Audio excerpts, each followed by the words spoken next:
People say that baseball is a boring sport, but did you know that each baseball game has a possibility of 12,386,344 different plays and somewhere around 10 times as many sunflower seed shells?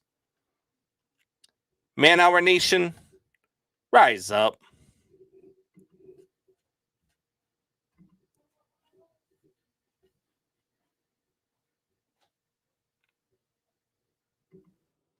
Are you ready for the best damn radio show on the planet? Man Hour Nation, rise up.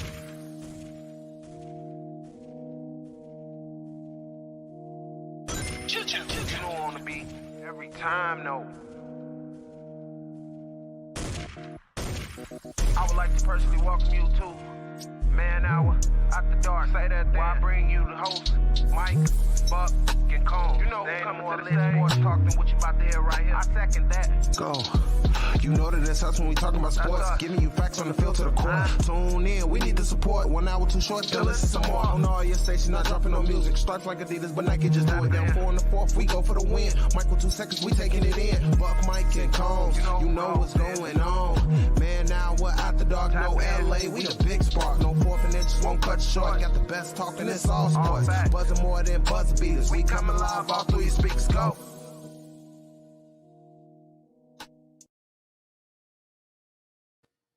And what is going on, Man Hour Nation? Welcome to the best damn sports radio show on the planet. This is Man Hour. I am your host, BC Beastie Brandon Combs. If you have not yet done so, please click like, share, and subscribe on whichever platform you are watching us on. If you're watching us on Roku TV, like what you see, you can head on over to youtube.com/Man Hour. You can subscribe for as little as $2.99 a month. Become a member of Man Hour Nation. Once you're a member, head on over to manhourradio.com. Click on the merchandise tab and get yourself some hot Man Hour gear. We have hats, we have shirts, we have hoodies, we have joggers. Hell, we got phone cases and much, much more. And now that I've tried to pay the bills, we've got a great show lined up for you guys. We're going to talk about the Washington football team and their name, their nickname. So for those of you that are listening, make sure that you chime in. Let us know what you think the best name for the Washington football team would be. At the end of the show, I'm going to look through the comments. I'm going to pick out the name that I like the best, which, if you guys know me at all, it'll be the name that probably makes me crack up the most. But I'll pick the name that's the best, and you're going to win a free Man Hour Beastie winner hat. We're also going to talk about, we're going to have Wayne G on the show. We're going to be talking to Wayne G as well. At some point, I'm going to be joined by a very, very special guest host. It's maybe not a guest host, but still a guest host nonetheless. Then we're going to talk some Antonio Brown. We're going to have the Combs eye test as well. So make sure you guys stay tuned. First thing I definitely want to hit on, though, is that Washington football team. Washington football team has announced that on February 2nd, it is going to unveil its new team name. Lots of team names are out there. I've heard the Red Wolves. I've heard the Red Tails. I've heard I think football team is still an option. Washington football team is still an option out there. It's probably the worst one out of all of them. There's a lot of different possibilities out there. And for those of you who don't know, they are changing their name because their original name was offensive to some people. And people felt like it was offensive towards Native American. Mostly rich white people who didn't have anything else to argue about or complain about. But nonetheless, I digress. It was definitely something that they wanted to change. They felt they needed to change, so they did it. Now, I just ask you to imagine this. Imagine living in a world where the Washington football team has a name, the Redskins at the time, that is considered offensive and they are forced to change it. However, that same team whose name was offensive is owned by a man who pimped out his cheerleaders and forced them to pose for a nude calendar, degrades women, and has been known to be a little racist. Yet he's not forced to sell the team. That's the world we're living in right now, folks. That's the world we're living in. And I don't know about you, but common sense tells me that doesn't make very much sense. I don't understand the whole, we've got to change the name of teams. The Cleveland Indians went to, now they're the Cleveland Guardians. I'll tell you, whatever the Washington football team's name is, it's not going to be worse than the Cleveland Guardians. I'll tell you that much. But if you guys have a name that you like, maybe it's a funny name, maybe it's a realistic name, let us know in the chat. I'll vote for the best name at the end of the show, and we'll pull a winner. Winner will win a Beastie winter hat. My vote was for my name all along. I've called them the Washington NRA, which stands for Washington Not Redskins Anymore. I think that would be the best name. I did see something on Facebook. A buddy of mine posted, said, hey, why don't you just keep it the Washington Redskins? Change the logo to a red potato. Can't offend anybody then, right? You're a vegetable. I don't see why you couldn't go with that. To me, I might have more respect for it that way. I get it. Some people watching this, you were offended by the name too. You felt they needed the name change. I'm good with that. Look, I respect everybody's opinion. I respect the way everybody goes about everything. People are talking today about whether they're vaccinated or not vaccinated. Somebody got all hot and bothered because I made a post explaining why I decided to be vaccinated, even though I don't necessarily believe with all the COVID stuff. And they got all hot and bothered thinking I was trying to coax them into getting vaccinated. But we can agree to disagree, right? We can agree to be on different wavelengths when it comes to some of this stuff. And when you tell me that a team that is owned by a man doing all the things that I just mentioned, when you tell me that the name of the football team is more offensive than what he's doing, I've got to question whether or not I'm going to listen about your moral compass. I've got to question whether or not I'm going to take your opinion seriously, because it seems to me like maybe you're not worried about the right stuff. Just throwing that out there.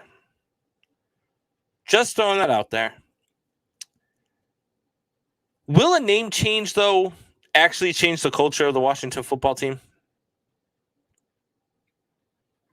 I mean, this is a team that has just been absolutely brutal over the years. This team has just been, I mean, they've been tough to watch, and they've got a pretty damn good fan base out in Washington. This team shows up, or these fans show up, I should say. They pack the stadium every week. They've watched, I don't know how many bad seasons. I mean, and this is coming from a Bears fan. This Washington fan base deserves to have a good product on the field. And they just don't have that right now. Hell, their best running back over the last 15 years or so is headed off to 6 months in prison for being a part of a fraud scheme. And that's Clinton Portis. I mean, you talk about, players that have gotten in trouble. You talk about coaching staffs that haven't been the greatest. The owner I mean, we already talked about him. We know what he is. Biggest scumbag of owners in professional sports, if you ask me. Because other sports have had scumbag owners too, but they've done something about it. When the Los Angeles Clippers owner was caught for some racial stuff and caught doing some stuff that people didn't really agree with, and rightfully so, they forced him to sell. They said, "You're out as owner." They came together as a league. The owners banded together. They don't do that in the NFL. I don't know why. I mean, I kind of know why. The NFL doesn't really care. And we established that, I think, yesterday's show. That the only thing the NFL cares about is the almighty dollar. They care about how much money you're putting in their pockets. They care about how many people are showing up and getting put into the stands. They care about playoff spots and whether or not, their viewership is going to go down. They let players play with DUIs and players play after beating their kids in the genitalia area and making them bleed. And they let people play after, running dog fighting rings. And the NFL does not care. They don't care.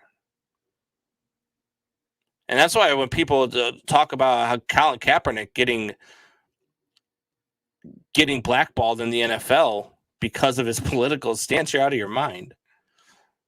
Colin Kaepernick didn't get signed because Colin Kaepernick was trash after his first 2 seasons in the league. His numbers dwindled every single year in the league. He had 1 good season. They went to the Super Bowl. And after that, they couldn't do anything. The NFL doesn't care. They don't care about They don't care about their players.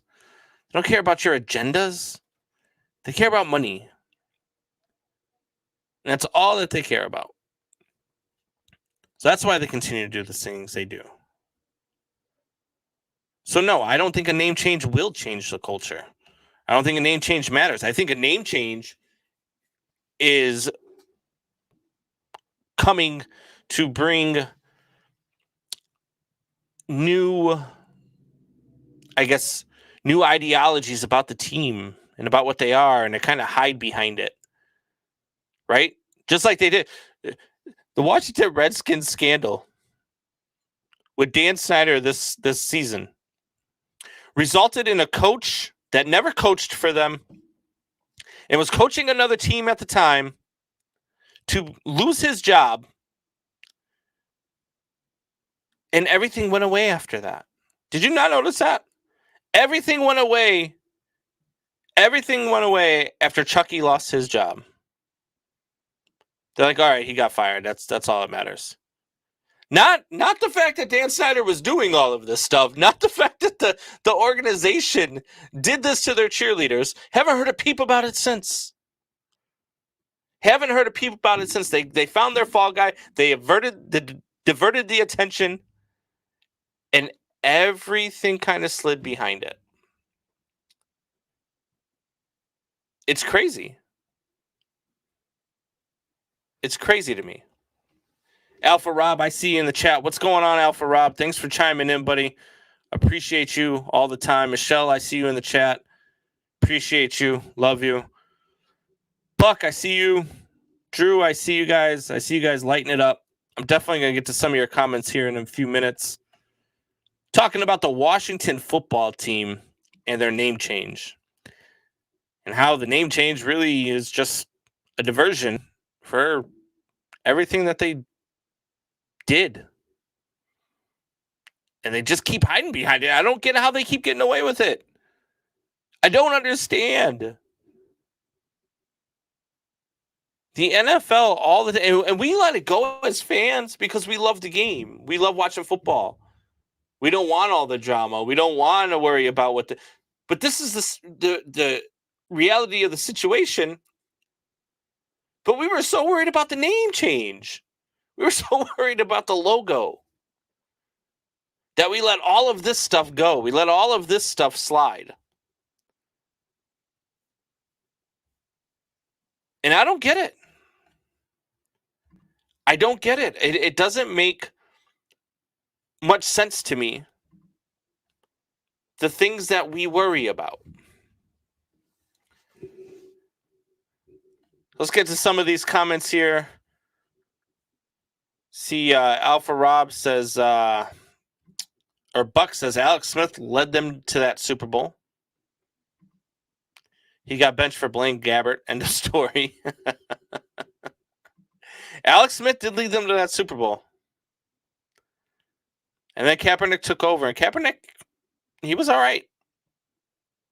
Kaepernick was good that year. You got to give him that. He was good. His quarterback record that year, I believe, was like 10-2 or something like that because he took over early.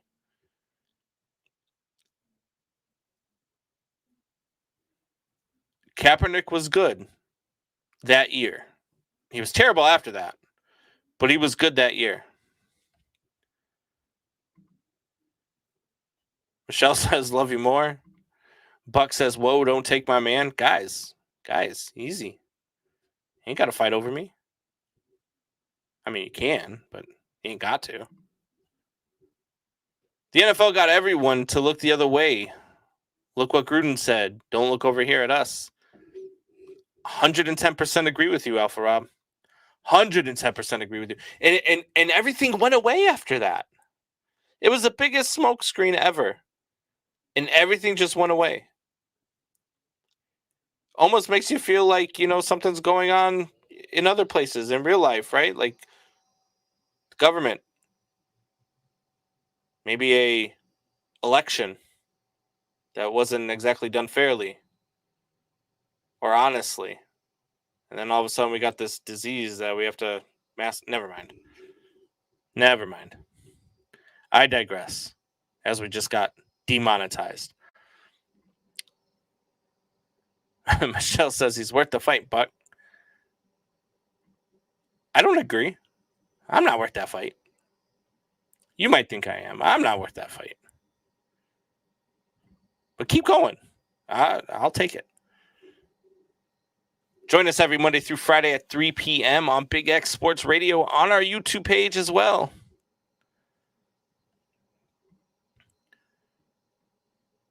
Drew says, howdy, Rob. Alpha Rob says, hi to Drew. Buck says, left turn for the win. That's what we do here. If you're just joining us for the first time, we are live, raw, and uncut. It's kind of what we do. And the best thing about this show, the best thing about me, the best thing about Buck, the best thing about Tori when he's on, Soup Boss, Wyatt every once in a while, is that we are not bound by the same politics that people on other networks are bound by. We don't subscribe to the notion that we have to pander to the people. We don't subscribe to the notion that we've got to just tell you what you want to hear. We subscribe to the notion that we need to tell you the truth, whether you want to hear it or not. We tell you the truth. And that's what we do. If there's somebody out there in the sports world that is not doing good, we're going to tell you he's not doing good. We're going to tell you how bad he is. When there's somebody in the sports world who does something stupid and gets away with it, we're going to blow it up. Dan Snyder, Nate Hobbs. Nate frickin' Hobbs. Still don't understand how you get a DUI and are allowed to play the same damn week. Just doesn't make much sense to me. Alpha Rob says, hey, Combs, I heard California has a new thing now called Flu-Rona. Is that the Omicron variant? Alpha Rob says, that's why you guys are the best out there. You tell it like it is. Appreciate it, Alpha Rob. Appreciate the support. We do what we can. Look, these live shows are a lot of fun, especially when we get to do them together. Like, so when it's me and Buck or me and Tori or Buck and Tori or the three of us or myself and Soup Boss, we have a lot of fun with it. These solo shows are tough.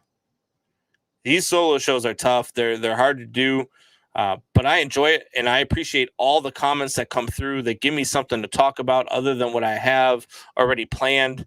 It gives me, other opinions that I can go off of and give you guys the content that you actually like. So I appreciate everything. I appreciate all the support. Thank you, Alpha Rob, for the kind words. Love it. We love to hear that other people like the content, that we're actually something you like to listen to, something you like to interact with. Is this something that you would listen to when you're on your car ride home, on your car ride to work? Something when you're traveling, something you would throw on and be like, hey, what did these guys say today? That's all we're looking for. So that's why we always say, if you're watching us on any platform, just click that like button, click that share button, click subscribe. All of those things are free to you, but they mean the world to us. So keep doing what you guys are doing. We appreciate all the love. We appreciate all the support. This thing has grown exponentially in just the 1 year that we've been on as a show. And I couldn't love you guys for it more. All you guys that have been loyal from the start, Drew, Alpha Rob. We've got a couple guys who aren't in here anymore right now. They're in here. They're just not here right now. Javier, who's usually on with us. We get a couple people I'm forgetting probably. Trent Mason, Rock. We get you in here every once in a while. So appreciate you guys showing up all the time. And when we come back, we're going to be joined by none other than Wayne G. So we're going to get to our first break. Stay with us. 2 minutes.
And we are back.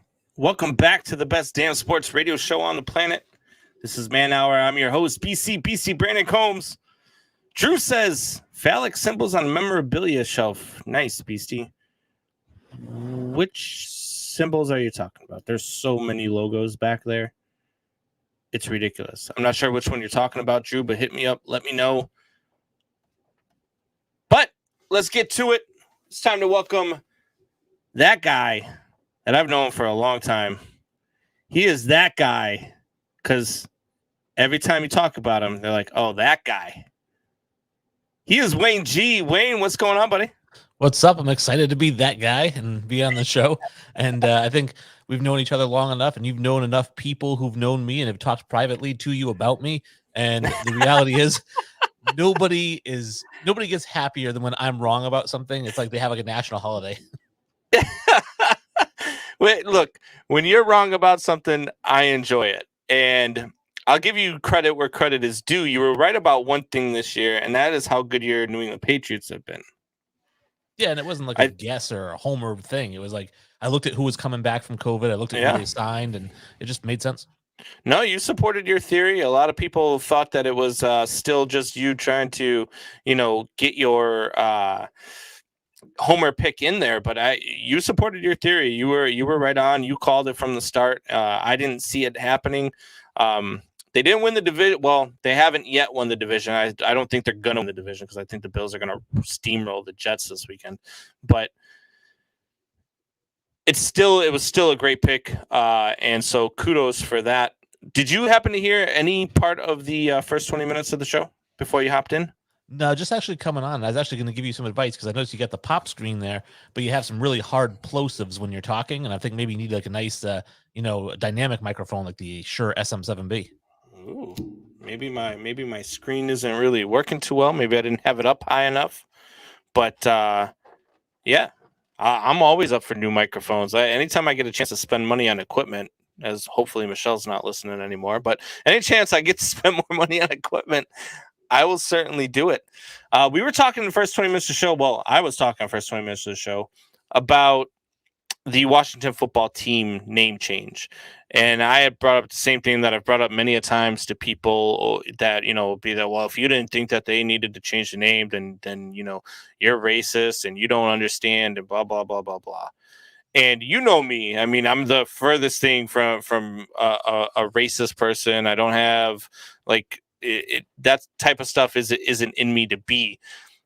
But one of the things that drives me nuts is that we were so bothered by people were so bothered by the name and by the logo that they needed to change it, but not bothered by the antics of Dan Snyder enough to make him change the fact that he's the owner of the NFL. Now people will say, oh, well, you can't just force somebody to sell. The NBA did it. MLB has done it. The NFL can absolutely force somebody to sell. The NFL just doesn't care. And that's where I go with that. I just don't feel like, in a world where we're worried about logos and what the name of a team is, whether it's the Cleveland Guardians now or the Washington, whatever they're going to be, my vote, I had a buddy who said he should just keep the name Redskins and change the logo to a red potato. So, that'd be the ultimate slap in the face, wouldn't it? Keep the name on a technicality. I think it'd be a lot of people making jokes, calling them the Washington Potatoes or something like that. Yeah, but you know what? You could get away with it, I guess, right? I guess you could if you really want to go that route. But no, you're 100% right. I think that the NFL doesn't care. And the best example of that, if you want to talk about hypocrisy, I'm sure we can find it everywhere in the league. But really, look at Josh Gordon, who smoked some weed and his career is over at the age of 24 or 25. And then you've got Adrian Peterson beats the hell out of a 2-year-old and gets a 1-year suspension.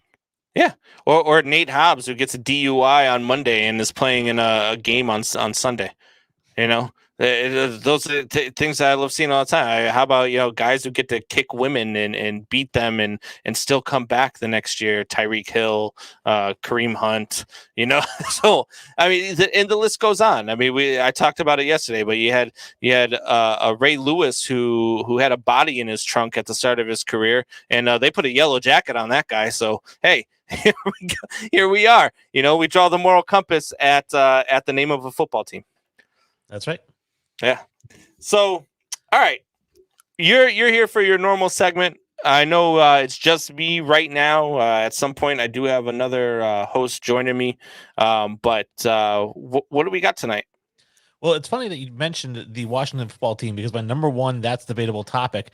And I posted this in the Man Hour group on Facebook, so you guys need to join the groups here. It's a group. You can go in there, you post your sports stuff, and you get to interact with the hosts and the guest hosts and everybody else. But I posted a picture of Jeff Foxworthy, and on it I wrote, if you called or in my Jeff Foxworthy impression, he'd be like, if you call them the Washington Redskins, but you don't say the Tennessee Oilers, you might be a racist. Oh God. And this came about because I did see somebody, and again, I understand this in like 21, 22, right? When you go to 2022, how many times are we going to write 2021 on checks or on some sort of document? I get it. Okay. It takes a little while to kind of acclimate. But at this point, we've had a full season, and I've seen people say, like, I'm still going to call them the Redskins forever. That's why I just posted this comment by Alpha Rob. Yeah, exactly. So, I mean, are they going to be the Tennessee Oilers? Is that, you don't say the Titans, you say the Oilers? You say the Charlotte Bobcats in basketball, not the Hornets, the Pelicans. You say, or the New Orleans Hornets. And then you have the Washington Expos, right? It's not the Washington Nationals, it's the Washington Expos, because we can't change our names. We're always going to go by what we've always been. Otherwise, we're going to the Carolina Whalers. Those teams made moves out of the state, though, when they changed their names. Those teams made moves, not the Charlotte. Well, yeah, the Charlotte Hornets changed when they moved to New Orleans. They were the New Orleans Hornets, and then New Orleans got a team back. That's when they became Charlotte got a team back. That's when they became the Bobcat. Like, those teams moved. This team didn't move. This team was kind of forced, if you will, to change its name. It's a little bit of a different scenario. I get what you're saying. Charlotte didn't move. Charlotte Bobcats became the Charlotte Hornets without moving their stadium. Well, right, because they were originally the Hornets, but then they moved to New Orleans. That franchise moved to New Orleans. They were the New Orleans Hornets. When they became the Pelicans, the Hornets, Charlotte was like, oh, we could take our name back. And they became the Charlotte Hornets again. Yeah. Right. I mean, we're splitting hairs, right? I mean, well, I guess. I mean, I think it's a hugely different scenario, though, isn't it? It is. That's what makes it racist, right? Because you're saying what? Because of the scenario surrounding the team name, which is people being offended by the racist nature of the name, I'm going to keep calling them that name because of that. I'm not calling them that. I'm not saying I'm going to keep calling them that because that's what I've known them as my entire life. Otherwise, I would call them the Tennessee Oilers. I'm calling them that because I want to say, ha, ha, ha, you guys think this is racist? I'm going to keep saying it. No, they're saying it because they like people like Alpha Rob, people like myself, who just believe that it was stupid that they changed their name. It would have been the Redskins, anyway. Look, there's been field changes. You look at US Cellular Field or Guaranteed Rate Field now where the White Sox play here in Chicago. I still call it Comiskey. People are like, "Oh, where you going to catch a game tonight?" Yeah, I'm going down to Comiskey. Even though it's had 3 different names since it was Comiskey, I still call it the same name because that's what I grew up knowing. The football team, look, I call them the Washington football team. I joke around, call them the NRA, the not Redskins anymore. There are certain things, but I think the premise behind the name change was stupid. I don't think the fact that they're changing the name, I'll call them whatever name they decide to call them. They could be the Washington Foxworthies for all I care. Like I will call them whatever the hell their team name is. I just don't like the premise behind it. I mean, I don't think everybody that's saying, we're still going to call them the Redskins is necessarily doing it because of racial undertone. There probably are. You're right. I mean, there probably is a good chunk of people who are going to call them that because of, the fact that the racial undertone, and they're like, screw that. I'll say whatever I want to say. I'm still going to call them the Redskins. And that part, to your point, that's a dumb thing to do. But there are a lot of people like myself, and I'm sure Alpha Rob is of the same ilk, is that we just think the premise of the name change is stupid. So we're going to make fun of it. And we're going to joke around, and we're going to, call them whatever we want to call them from time to time. But when it comes down to it, when we're talking to friends and we're like, hey, what happened to the Washington game? Oh, well, whatever their team name is, say it's the Red Wolves. The Red Wolves won today. The Red Wolves beat the Titans. It'll go, but just I think right now it's just we're in a time right now in our country where everything needs to be an argument. Everything.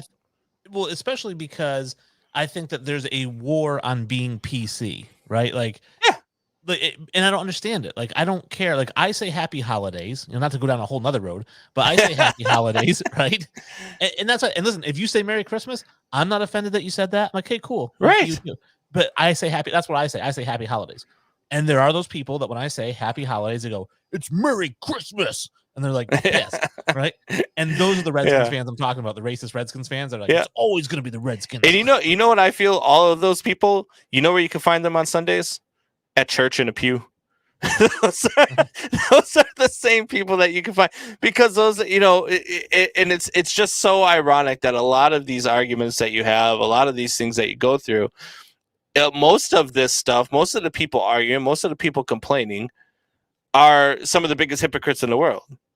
You know what I mean? Like people are complaining about, oh, you're privileged and blah blah blah, as they tweet from their iPhone while sipping on a Starbucks. Like it's just not people. A lot of people will argue things that they don't understand, and they'll just argue it just to argue it because they want to argue, and that's a lot of what our country has become. That's kind of a lot of what our sports is starting to become as well. I don't know if you heard about the Hub Arkish thing with going on with freaking Aaron Rodgers right now, but this is a writer who basically is one of the fathers of Pro Football Weekly. And he said, you know what? And he's got to vote for the MVP. And he said, hey, I'm not going to vote for this guy. He's a jerk. He doesn't care about his team. He's not a good person. And then Aaron Rodgers fired back. Well, then you shouldn't get a vote. And look, I get where Aaron Rodgers is coming back from it. And he called the guy a bum, and Aaron Rodgers is like, well, he shouldn't be calling me names. He's a bum, and you called him a name now. So now your argument's invalid, for one. For two, he's kind of right, because look, it's an MVP vote, not the most valuable person who you like vote. But this also would not be ever the first time that a sports writer has casted a vote based on a personal opinion of a player, right? I mean, if that was the case, Barry Bonds would have been in the Hall of Fame first ballot. Which he absolutely should be. Oh, and it's a crime that he's not. And I don't even want to get into taking away votes, which I'm all for in Major League Baseball in the Hall of Fame. I think I've gone over my whole plan on taking away people's votes, which is if a player gets 85% or more of the vote, and you're one of the 15% who didn't vote for them, you lose your vote forever. So I don't know why there should be that big of a vote anyway, right? There should just be a 5-person committee, and it should be made up of players who played in the game prior. Maybe even if you want to make it players who are already in the Hall of Fame, because to be honest with you, you're either a Hall of Famer or you're not a Hall of Famer. Yeah, what if I'm not a Hall of Famer the first time around, and then the 10th time comes around, why am I a Hall of Famer now? Because I'm the best out of all the players that are behind me, and there's nobody else who deserves to be in the Hall of Fame? Like, you're either a Hall of Famer or you're not. Plain simple. But we need a reason for sports writers to go around choking each other as bishops. So I don't disagree with you there. I definitely don't disagree with you. Sports writers are insane. They hold grudges, and it's one of those things. Like hell, hold it up to a fan vote. Like, I mean, right? Because at that point, I mean, we'd have guys like God, I don't even know. Tuffy Rhodes would probably be a Hall of Famer after his 3 home run game on opening day for the Cubs. All the Cubs fans would have voted for him that day. And I think, I know I like to go off of these little sidetracks, but yeah, me too. I think like one of my favorite is beating the bishop is one of my favorite synonyms.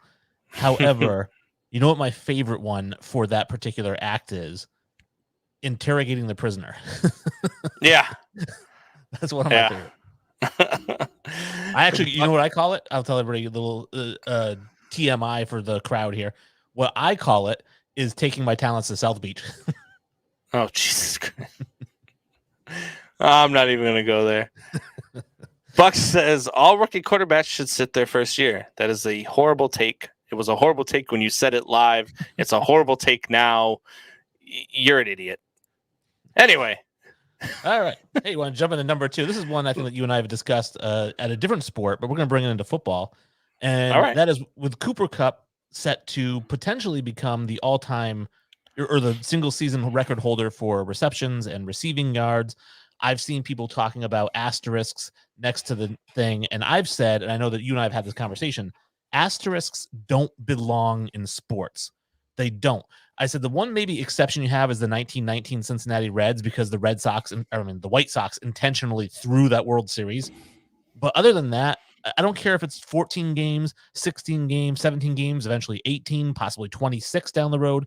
I don't care. A record's a record. Enough with the asterisk talk. It's stupid. No, I completely agree with you there for once. I think that asterisks in sports are dumb. Look, sports evolve. Sports make changes. Sports do. If you want, you would have to put an asterisk basically next to every record in the record book if you wanted to put an asterisk there. Okay, so if you're going to tell me, there are a lot of people out there who say I'll always acknowledge Babe Ruth as the home run king. Well, why? Well, because he played at a time where they could have pitched around him. He didn't really have what are you talking about? He also didn't play in an era where guys were throwing freaking 110-mile-an-hour fastballs with an 80-mile-an-hour changeup in a 45-mile-an-hour knuckleball after that. Like, he didn't live in a time where steroids were a thing. He didn't live in a time where cocaine was a big thing. Like, everything's an asterisk, right? Everything could be. You could look at Ricky Henderson's, stolen bases. All right, let's put an asterisk next to that because every time he got a base, he stole a base, and not everybody else had that opportunity. Right, is where do we draw the line? And I know with the Babe Ruth thing, the argument was that he played 154 game season. Maris played 162 game season, and Maris didn't break the record until his 159th game or 160th game, something like that. But like I said, where do you draw that line? I mean, Jim Brown ran for 1,863 yards in a 14-game season, right? Yeah. So I guess then Eric Dickerson's not the all-time leader. Asterisk, Eric Dickerson, Or how about the fact that Jim Brown ran for 12,000 yards in only 118 games, where Walter Payton ran in 190 games. So asterisk for Walter Payton. I mean, it's Emmitt Smith now, but, I'm just saying, we're going to put asterisk because they played more games. I mean, it's just ridiculous. Let's just get rid of the asterisks. Yeah, no, there should not be asterisks in any record book. There should not be any, you can't. And that's my biggest argument. I know we talked about it already, but not to always bring it up, but the steroid era, to me, people are like, oh, well, you put them in, just put asterisks. No. You can't take away what these guys did because of the era that they played in. That's stupid. Baseball knew about it. It's not like this was a handful of guys who were cheating. It was everybody was doing it. Baseball knew about it and made billions of dollars. No asterisk, no separate wing in the Hall of Fame, no anything. Put these guys in the Hall of Fame and stop being stupid. And these sports writers that are out there, freaking stop it. Oh, we're going to put asterisks next to this, or we're not going to vote for this guy, or we're not going to vote for that guy. Then take everybody out of the Hall of Fame because it's not the Hall of Fame. It's who you like the most. As you know, the TNT I like to throw on that fire is you let Nolan Ryan in the Hall of Fame, and he was on steroids, so why not let Barry Bonds in? Yeah. The one that I always bring up is you let great, now I'm going to forget his name. But you let God, what the hell is his name? The racist from the early 1900s that you let in. Oh, Ty Cobb. You let Ty Cobb into the damn Hall of Fame, but I'm sorry, you throw the moral compass at putting a needle in your arm. Stop it. Yeah. Stop it. Even just like I said, even just sticking with the needles, Cal Ripken was on steroids. I mean, there's no way you play that many consecutive games without a little juice. So, and like I said, Nolan Ryan, the whole thing, Nolan Ryan was throwing 102 miles per hour when he was 45. His arms should have fallen off by that point. But, a little bit of juice gets you a long way. I made that suggestion last night that because it's my favorite one to bring up because nobody could ever fathom the fact that Cal Ripken used steroids. There's no way you played that many games in a 162 game season in Major League Baseball without some nagging injury, and there's no way that you got through it without a little bit of help. That people talk. Oh well, you know what? The other one I like to bring up too is Ken Griffey Jr. Oh, he didn't use steroids. Really? Because right after they started testing him, he got really, really fat. He gained so much weight after they started testing for steroids that, I mean, where did it just come from? He just got old? Yeah. I mean, it's not like people just don't think about things realistically. They think about things from the light that they like to see everything in. And it cracks me up. And the face that I got yesterday, you know, when I talked about it with another guest that we have, Graham, he's like, "Oh, I don't know about that." I'm like, "Oh yeah, I bet you don't, because you don't want to. That's Cal Ripken Jr. That's, you know, you don't want to think about players like that were doing it too." I feel like it was a level playing field all the way through. Everybody was juicing. Roger Clemens was juicing. Everybody was juicing. I like the I don't know about that comment because it reminds me, I think, of Louis C.K. I was watching his new special or listening to his new special, and he was talking about how he told a friend, he's like, "Oh, you know, Jesus was Jewish." And his friend was like, "Oh, I don't think that's right." He goes, "Well, it doesn't really matter what you think because it already happened." So, yeah. Excuse me. That one got me a little bit. All right. So the other NFL one here I have, obviously, I've talked about this on my show and in your show as well.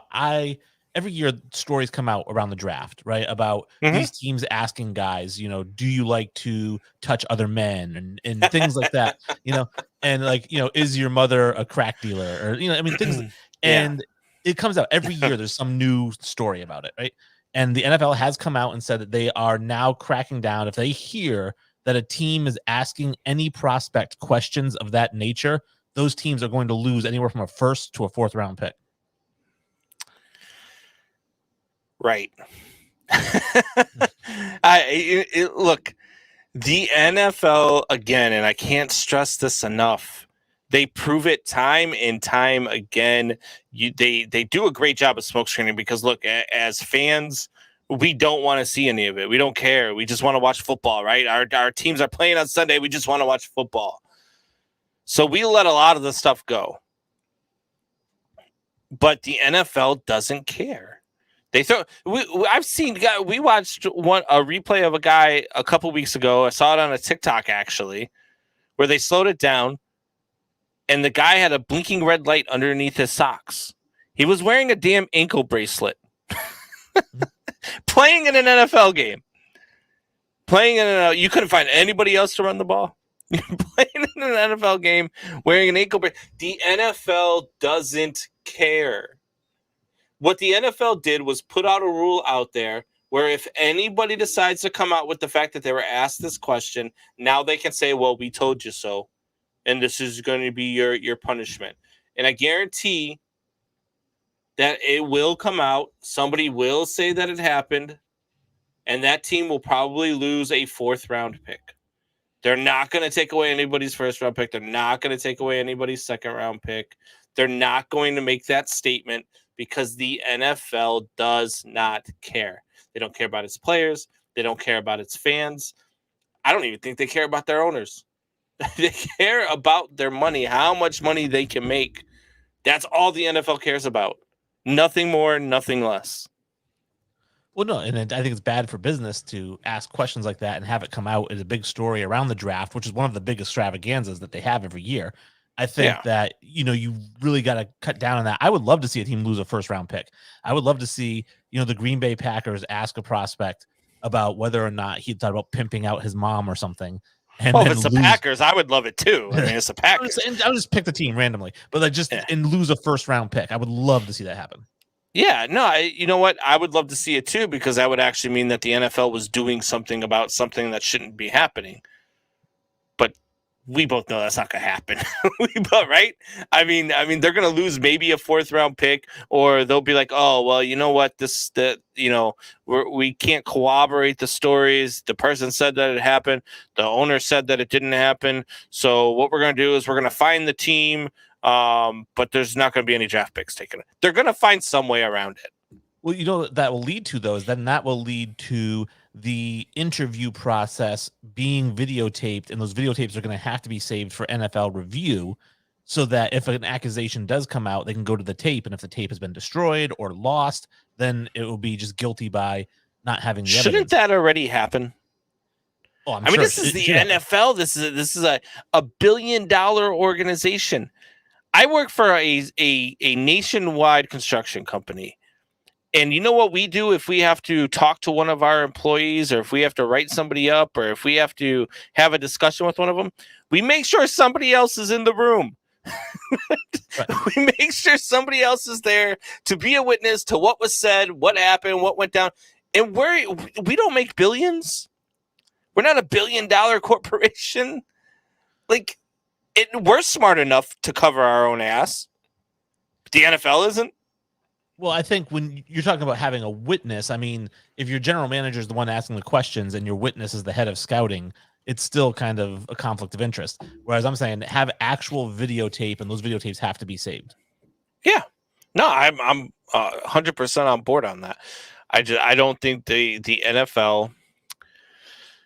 I don't think the NFL will ever care enough to do that, to implement it, to make it a thing. Because if they haven't already done that, then that's a problem in itself. And this should have been a thing a long time ago for organizations to cover their own ass.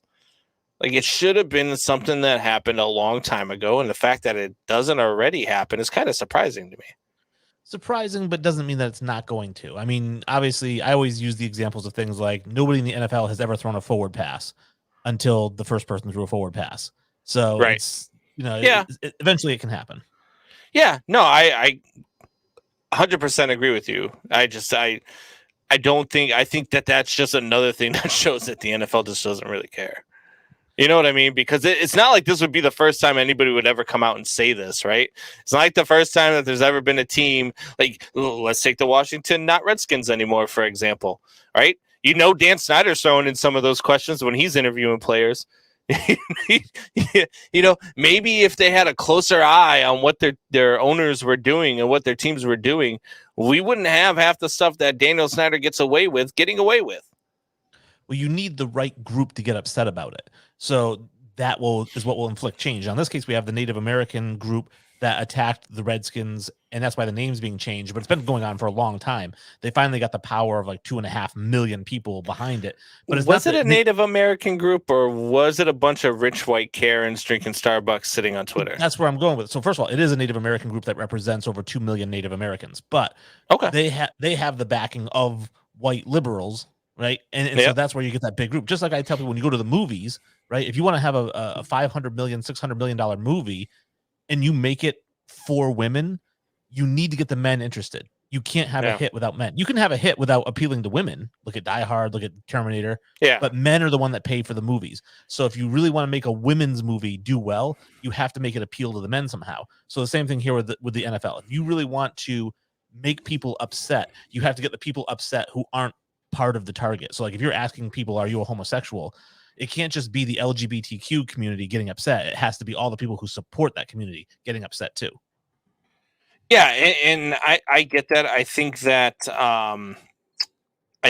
that's something that you can get behind for sure. And it goes to show that no matter what the cause is, people, if the right people get behind it, the right people want to make a noise about it, then something can invoke change. Like, have you heard about the fan that's suing the Giants and the Jets for playing in New Jersey and not in New York? $2 billion in monetary damages and $4 billion in punitive damages, with legal claims against the two teams, including false advertising and deceptive practices. Yeah, but I mean, it's getting this wrong. I mean, we have the Angels who became the Los Angeles Angels of Anaheim because they play in Anaheim, but they wanted Los Angeles in their name. I mean, it is what it is. It's one of those things where it just cracks me up, and it just goes to show that if you get somebody who's just got a bug up their butt about something, they can go ahead and make a stink about it, and that's what's happening now. So I get it. I don't subscribe to those notions. I like to describe to what I consider to be common sense and looking at things from both sides of the fence and asking questions and hearing two sides to every story, sometimes three. So I like to make up opinions based off of what I know, and what I believe. So some people don't always go that route. Well, I got one more for you. The last one, the movie one, because I am from the Recasted podcast. We do movies where we recast movies that are at least 20 years old with modern day actors and actresses. We most recently did Ocean's 11. So check that out on Good Pods, and you can see who we picked. You should vote for mine, not Jesse's, because Jesse's is not good. And the my movie topic today is, we had talked about when it first came out that Robert Pattinson was cast as Batman to be in the Batman. When I first heard the word, like the minute the words hit my eardrums, I said, that is an amazing choice. That is incredible. What? Yes. And everyone's like, are you sure? We're talking about I vomited in my Twilight. mouth. They're like, we're talking about Edward from Twilight, right? And I'm like, this guy is going to absolutely crush the role of Batman. And now we've seen the trailers come out, and he looks phenomenal in these trailers. And I'm going to double down tonight. That's debatable. Robert Pattinson will go down as the best Batman ever. Oh God! Look, I'm not a DC fan, but I am a big Batman. Is my favorite of all the superhero movies. Of all of the movies, of all the it's not Superman, it's not Spider-Man, it's Batman. I love the Batman movies. Dark Knight, when Heath Ledger was the Joker, he was phenomenal in that movie. I'm afraid that you're right, though. I've watched the trailers for this, man, and I've got to see it. When I first heard who was playing Batman, I was like, you've got to be, like, if he takes off the bat suit and he is glimmering and he's got freaking glitter all over his body, I'm going to freak the hell out. But this actually looks really, really good. I kind of like what it seems like is going to be a twist on the Bruce Wayne character, right? It almost seems like he's playing a dark and depressed Bruce Wayne, doesn't it? Well, I think that's what has come out, is that he's playing it almost as though he's suffering from some sort of like a mental disorder, whether it's depression or whatever. It's kind of like Joaquin Phoenix Joker. Like, he's got some sort of issue that he's suffering from as Batman. So it's a little bit more, I think, rooted in reality. Like, even the villains, the Penguin and the Riddler, looks like they're going to be villains in it. They seem more normal, even though they're villains. They're not cartoonish and over the top. And that got me thinking. Somebody said, I said, this movie does well, which it will, then the Joker has to be in the next one, because you've already used 3 villains in this movie. So the Joker would have to be in the next one. And somebody said, who would you cast as the Joker in this universe, in the Robert Pattinson Batman universe? And I said Crispin Glover. Because he has that kind of dark, sinister. I almost feel like whoever does it is kind of set up for failure, because I believe that everybody's going to be, they're just going to automatically have that opinion. You know how when sometimes you watch like a remake of a movie and you go into it knowing it's not going to be as good as the first one. So no matter what you see on the screen, it's not going to be as good as the first one. I kind of feel like that's what anybody is going to go into thinking whenever somebody gets to play the next Joker. I'm trying to think of somebody who could play that part. You know, obviously Joaquin Phoenix played the Joker in The Joker. I didn't like his Joker, though. Yeah, I didn't really care for his Joker either, although I feel like that might be the route they go. I do like Joaquin Phoenix as an actor. Mm-hmm. I think it's an unpopular opinion. I think that Jared Leto's Joker was actually really good. He was just misused in those movies. I thought they used him poorly, but Jared Leto's a great actor too, and I thought he did a really good job as Joker. But there's no way they're going back to him, so it's going to be somebody new. And the first person that came to mind was Cillian Murphy. I think would be amazing as the Joker. However, he's already played Scarecrow in Batman Begins, so I don't think they would bring him back as the Joker in this. So that's why I went with Crispin Glover. Yeah, you know, I'm thinking. I'm trying to think of some actors that would play this part good. Like a Willem Dafoe comes to mind. He's a little too cartoony over the top though for that. Like I said, this is very dark and rooted in like reality, and he seems a little too crazy out there. I don't know. I guess it depends on what Joker you go with. Here's one that'd be crazy. I think this would be amazing if they did this. You would probably have to pay out the a-hole to get this guy, but because he never does movies like this. This is a guy who's maybe the greatest living actor today, and he doesn't do these types of movies. Daniel Day-Lewis as the Joker would be incredible. Yeah, that would be a good one. You know who's the guy that I'm thinking of from Skyfall? What the hell was his name? Oh, Javier Bardem. Yeah, he's good in anything. Yeah, I think he would be good as a Joker. He plays that dark character very well. I think I'd go with Javier Bardem if I was casting it. If I was on a recasted podcast, which, by the way, I've asked you to be on Man Hour a bunch of times. You never once asked me to do a recasted with you. Oh, let's do it. What's your favorite movie?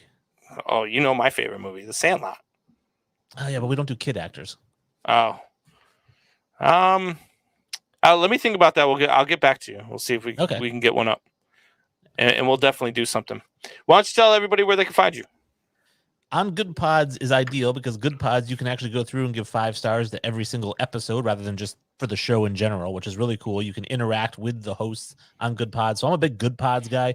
Obviously, we're on Spotify, we're on iTunes, all that stuff. But if you can go on Good Pods, download it on your phone. It's a free app. You get every single podcast that exists on there. You can listen to Man Hour on there. You can listen to Rogan, whatever you like to listen to. It's on Good Pods. But we're on Good Pods, and it is Recasted 2.0. And like I said, let us know what your favorite movies are. We can recast them. I'm really interested to do one with you and see what we come up with. Yeah, absolutely. I'd be really excited to do one. So I'll definitely look forward to that. We'll talk off air as we do a bunch. So looking forward to it. Everybody check out that recasted podcast. That thing, I'm telling you, when I wait for your guys' stuff to come out because I do love voting for it. Jesse's been kicking your butt a lot lately, Wayne. I know you don't agree with me, but Jesse's been kicking your butt a lot. You did beat him with the Ocean's 11 one, though. I'll give you that. I think, well, in Die Hard, I actually beat him vote-wise 37-5. So nobody liked his Die Hard cast. But the Ocean's 11, he's actually beating me right now in Ocean's 11. But I do think, Bradley Cooper as Danny Ocean versus, who did he have as Danny Ocean again? I don't know. Somebody I wouldn't have cast. Oh, Ryan Reynolds. He had Ryan Reynolds. Ryan Reynolds, yeah. It doesn't, yeah. Ryan Reynolds is like he has to have some sort of smart ass comments, and that's just not that part. I just don't feel like Clooney's smooth, and he's like, I don't know. Yeah, I gotcha. All right, so check out the Recasted podcast, Wayne G. We will check you out next week, man. Appreciate you stopping in. As always, been fun. Have a good one. Peace out. All right, guys. So that is Wayne G. Recasted podcast. We are going to take our next break, and when we come back, I have a special surprise for you guys out there. Drew, I know you're watching. Alpha Rob, I know you're in the chat. Buck's been in the chat. Michelle's in the chat. We've got a surprise for you guys when we come back. Stay with us. 2 minutes.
welcome back to the best damn sports radio show on the planet.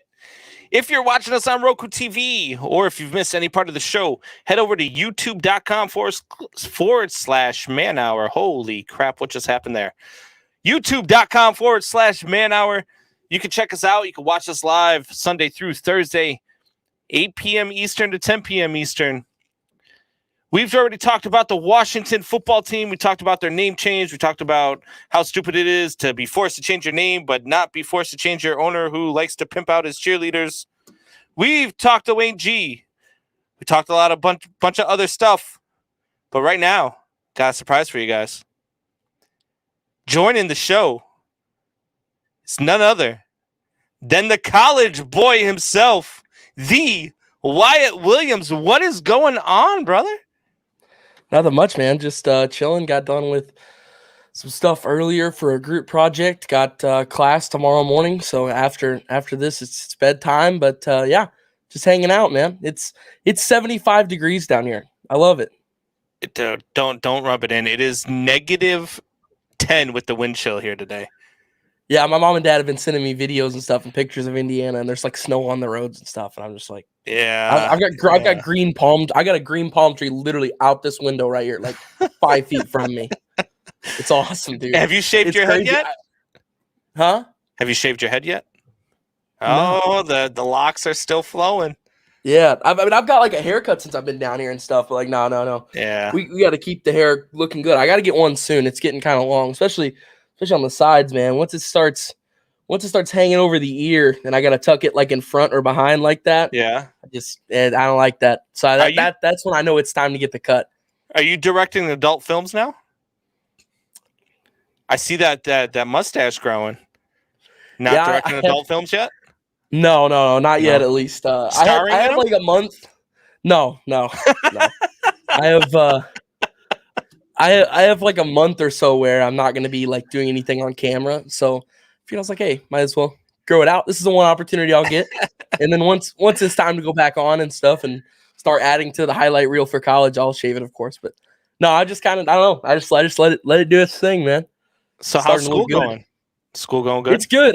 I said it. I had a goal for myself when I first came down here. I wanted all A's for the entire first semester, and I did. And I got all A's for the entire first semester. Awesome. That is awesome. Yeah, so congratulations it's going really good. Thanks, buddy. So have you been able to be keeping up on football, watching your Packers excel? Oh, yeah. You know I have. Yeah. Actually, it's funny you mention that. Let me go this way so you can see it better. This plaque. Oh, how do I do it? This way. Not that one. That one right there. Yeah. That one right there. You know what that is? No. I am an official owner of the Green Bay Packers. Oh, so my parents bought a stock share for me. You've got that stock share that's worth about $2 too, then. No. I think my parents paid. Actually, I don't know what they paid. You pay a lot of money to get it, but there's like there was like a ESPN article or story that came out about it. How the share is actually like you don't get any say in the team. You don't get any stipend for owning the team. Yeah, that is true. That is true. The return on investment's a little shaky. Yeah. But I do get invited to the annual like Packers luncheon every July, something like that. So that's what I get. Tori for lunch. Does Tori own a part? I didn't know if he did or not. Yeah, he does. He's got stock in the team as well. So now you guys, I'll have Tori take two owners of the Green Bay Packers. Yes.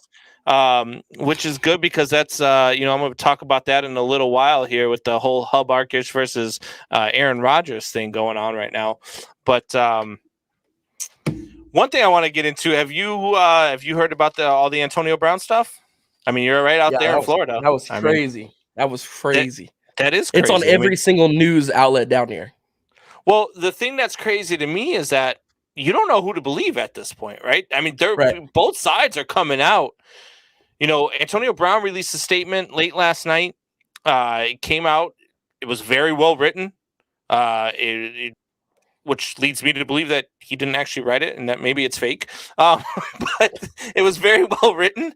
And then you've got the Bucks that came out with a statement, said that he never told anybody that his ankle was hurting him after the game. or I mean during the game, I should say. I watched the interview today with Bruce Arians. I gotta tell you, man, I kind of think that I think that this is just Antonio Brown trying to get away with some stuff after feeling stupid for what he did.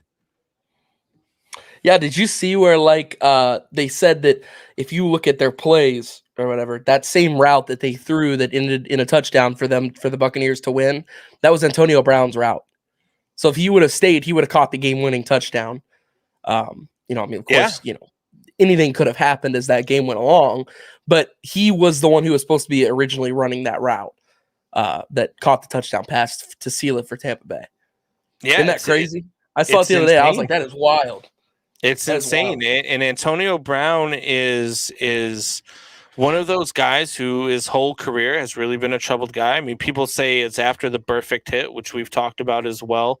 I don't necessarily believe that the perfect hit has caused him to act the way he acts, because he was that player as a rookie. I mean, you remember his rookie year in training camp, he was trying to fight Troy Polamalu. Like, I mean, he was doing stupid stuff his entire career. Yeah, he's definitely had some issues as time has gone on. I would say it's kind of weird though, because like you look at it, if you look at each situation, like some of them actually like I feel like aren't his fault, and that's why I'm kind of like torn on this one, because he was saying all this stuff about the Raiders, like Gruden's a racist, all this stuff, and then come to find out the emails get released and. He said all kinds of crazy stuff. So, I don't know. We talked about that a little bit earlier. Look, the whole Gruden thing came at a very smokescreenish type time for the Washington football team, because they haven't felt any heat since Gruden from the Raiders gets fired and the Washington football team gets swept under the rug. How does that work? This was a Washington football team problem. Because Jay was already fired. They were trying to hide it as long as they could. I like what you said earlier, though. I agree with you. I think it's crazy how they have to change. I don't necessarily think it's crazy how they have to change their name, because I don't think we should just have a football team in the league. I mean, you have to have some kind of a mascot, I feel like. But I do find it crazy that like you're making them change their name, but you're not making them change their owner, who has literally gone on record being like everything bad that you could imagine in a person. He's probably done it. Yeah. Like he's pimping his cheerleaders out, all while having, he was a part of nude. Right. Right. I just don't get it how the name offends us, but this person doesn't. Right. No, I agree with you. I agree with you 100%. And not only that, you looked at, some of the things that the football team has gone through. The one that I liked, and I've said this already on the show once, but the one that I liked was a buddy of mine who said, you know what, keep the name Redskins. Change the logo to a red potato. Yeah, I mean, I guess I mean, you keep the name, right? Yeah. It's not Technically, offensive I think that would work. Yeah, why not? I think I don't know what name did you think they should go with? I've only come up with funny ones. Like I've always said the NRA, Washington NRA, the not Redskins anymore. I like, and this is actually like, this is serious. I've always wanted the Washington Monuments. Like, I just sound like that sounds good. Yeah, to me, it's the same thing with like Cleveland, the Cleveland Guardians. Like it just, I drove past that ballpark. I don't know even where Guardians came from. I thought that was so stupid. They've got a bridge in Cleveland, and they've got these statues that sit on top of it in Cleveland, and they're called the Guardians, and it's the Guardian Bridge. Okay. So that's where the lacrosse team there is the LaGuardian. Isn't it their lacrosse team? The Guardians roller. It's like a roller derby team or something. It was crazy. But I drove past that stadium on my way to Vermont, and I saw the Guardians logo, and I kind of cringed a little bit, because I'm like, man, that is not what I want to see. But I don't understand the name changes. I don't understand what they're doing. So you like the monuments? Out of all the ones that are out there, I do like the Red Wolves the best. What does it? Do they like have is there something with the city?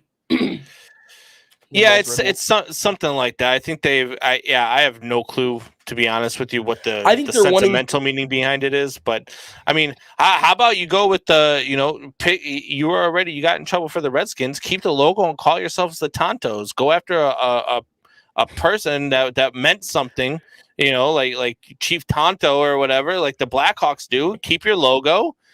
You know, just make it less, I guess, racist. It is only a matter of time before they make Chicago change their logo too. Let me ask How you a long do you question. think that lasts? Ooh, the Blackhawks? If they ever change that logo, I promise you, there will be mail bombs. There will be mail bombs. If they ever touch my Blackhawks logo. Here's a serious question. What's more racist? The name Redskin or the owner Daniel Snyder? Right. No, I think it's a good question. I think Snyder for sure. It's got to be. I mean, for real. And if you're watching us on Roku TV and you haven't shut us off yet, just I'm telling you, this is what we're live, raw, and uncut. And the best thing about this show is we don't subscribe to the same things that other networks have to, which is the politics and the things that hold you back and make you say certain things, no matter what you believe. We say what we want to say. We say what we believe. We say what we feel, and there is nothing behind it as far as there. Trust me, if you know any of us, you know that there's nothing behind it. So when we joke about stuff, when we talk about Snyder, and when we talk about the Washington football name, it's the truth though. It really is the truth. When you look at things from a logic standpoint, the name change is a smokescreen. The name changes a smokescreen to be like, hey, look, we changed our name. We're no longer that team that did all these bad things. Even though we have the owner now who's just going to have different cheerleaders under a different name doing the same damn thing because he gets away with it because the NFL don't care. Yeah. Michelle's in it the all chat. Boils down to the thing. Michelle says, What's up, Wyatt, Michelle? I missed you. I missed everybody too, man. I missed Michelle, Drew, Nana. You can see everybody on here at night. That was awesome. Yeah, man. Nana's been. I was talking to Nana today on Messenger, and we were talking about obviously French toast and all the stuff that she likes to do on the weekends. But we were also talking about how she's been missing, but she's also got all sorts of things going on. So her sleep schedule's been off, so she hasn't been on the show. Yeah. But she's still watching the show. She was talking to me about things we were talking about. Last night on the show, even though she wasn't in the chat, she watches the show while she's at work. She watches the show in her free time. She still keeps tabs on us, so it's always good to hear. So Nana, if you're out there listening and you hear Wyatt on the radio now, or you see Wyatt on Roku TV, we love you, Nana. We really do. And I was just joking about French toast, unless you're going to make me some. Jesus Christ. Oh, Wyatt, you missed us. I did. I missed you guys big time. Yeah, where's Buck texted me this last night and was like, hey, I'm gonna call you in the morning. I'm like, okay, all right, sounds good. I never got a call, and I asked him, I was like, are you on the show? He's like, well, I work nights now at Ford, so no. And I'm like, oh dang. And then I'm like, oh, is Tori on? And I was like, oh no, Tori's not on anything. I was like, is it literally just Combs? Yeah, I've been doing solos all week. And it's going to continue.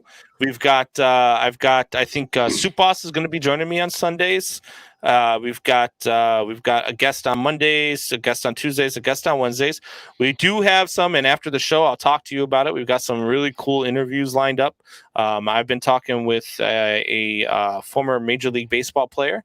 Nice. Soup Boss has a former NFL player. And I'll talk to you about that after the show. I don't want to spoil any of the surprises. I don't want to do anything until we're confirmed to have these interviews. Right. But we've got a lot of good stuff happening here. We got the Roku TV now that we're on the Northeast Streaming Sports Network on Roku TV every Monday through Friday, 10 to noon. Great plug right there. If you're watching us on Roku TV, head over to the youtube.com/manhour. You can subscribe for as little as $2.99 a month. Become a member of Man Hour Nation. Then you can head over to manhour.com. You get yourself some merchandise, man. We got all sorts of stuff. Have you seen all the BC stuff that we got up there yet, Wyatt? No. Oh, dude, we got so story behind. Did you never hear the Beastie story? So there was a girl at work who when Buck would introduce me as BC, that's right. She thought they were saying right. Beastie. So Yeah, we I remember made you some telling me gear, that. we made some gear out of it. It actually came out really nice. We've got phone cases now. Look at my iPhone phone case, man. Oh, geez, I didn't even know we had those. Hell yeah! So we I gotta got all get one. sorts of stuff. So we've got check out the shop. We've got all sorts of good stuff. And if you're listening right now, Drew, Michelle, Alpha Rob in the chat. It looks like we got a bunch of viewers going on right now. If you're watching right now, submit your favorite name for the Washington football team. You can make one up. It could be funny. It could be a good one. It could be one that's realistic, or it could be one that's far-fetched, like my Not Redskins anymore, the Washington NRA. I will pick the best one at the end of the show, and that one person will win a Man Hour Beastie winner hat. So go ahead, get your submissions in, and we will get you there. As Drew says, I got the Beastie beanie. Hey, that is awesome. That is awesome. But so we were talking about Antonio Brown. We got a little bit of sidetracked there, as we tend to do on the show. Got a little bit sidetracked there. But Antonio Brown, there's been two sides of the story. I kind of believe the Tampa Bay Bucks over Antonio Brown. Sounds like you believe the Bucks too. Wyatt? Yeah, I would say I believe the Bucks more, but I'm still kind of torn. I don't know. It's such a weird situation because like I could see Bruce Arians, saying something like that, being like, hey, if you don't get in there, you're done, because he is an old school kind of guy, wouldn't put up with something like what Antonio Brown was doing. And I can also kind of see Antonio being a little bit of a crybaby about stuff and being a little crazy, because we've seen that before multiple times. Yeah. So I don't know. I guess I'm more on the Tampa Bay side, but at the same time, I just kind of I could see both sides for sure. Do you think that the NFL is going to investigate this at all? No, probably not. Yeah, no. I don't think so either. I doubt it. I bet they just try and move on I bet they just try and move on as quick as possible, because they don't want more acts up like this. Yeah. So yeah. I think a really interesting question though is, are we going to see Antonio Brown on another team? Is there another team that trusts him after this? You can't bring him onto your team knowing what the Bucks, even if the Bucks were sort of in the wrong here, even if they did try to make him play with an injury, the way he reacted to that, right? You can't bring that on your team. And not only that, if he was upset because they were trying to make him play injured, why do you want to bring him on your team if he's injured?